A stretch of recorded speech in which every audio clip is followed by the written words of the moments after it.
Сәлеметсіздер ме балалар?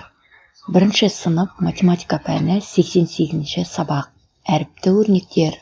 Әріпті өрнектерді оқисың, жазасың, олардың мәнін табасың. Бірінші тапсырма: әр есепке сәйкес өрнекті таңда. Киіз үйдің алдында 3 адам отыр.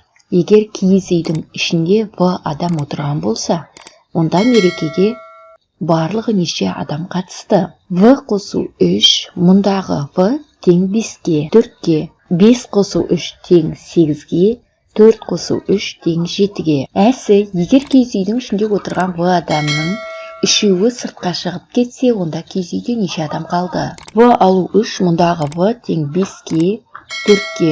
5 азайту 3 тең 2-ке, 4 азайту 3 тең 1-ге.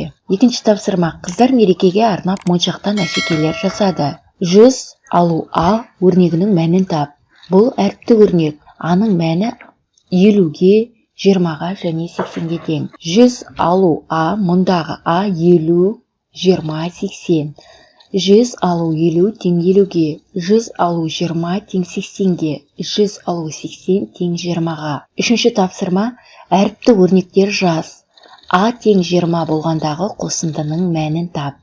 Қосылғыш 50, екінші қосылғыш А, қосындының мәні белгісіз.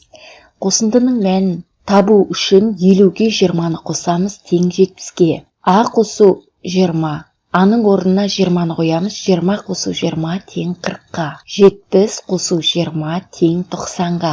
Үшінші тапсырма: бос орындарға тиісті сандарды ата. 10 мен 70-тің қосындысы 80-ге тең, 30 бен 60-тың қосындысы 90-ға тең, 100 бен 70-тің айырмасы 30-ға тең, 60 бен 40-тың айырмасы 20-ға тең, 50 мен 20-ның айырмасы 30-ға тең, 70 бен 30-тың қосындысы 100-ге тең.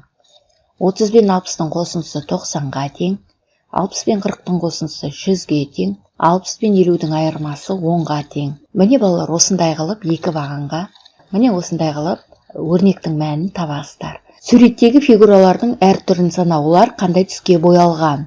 Мына жерде фигуралар берілген.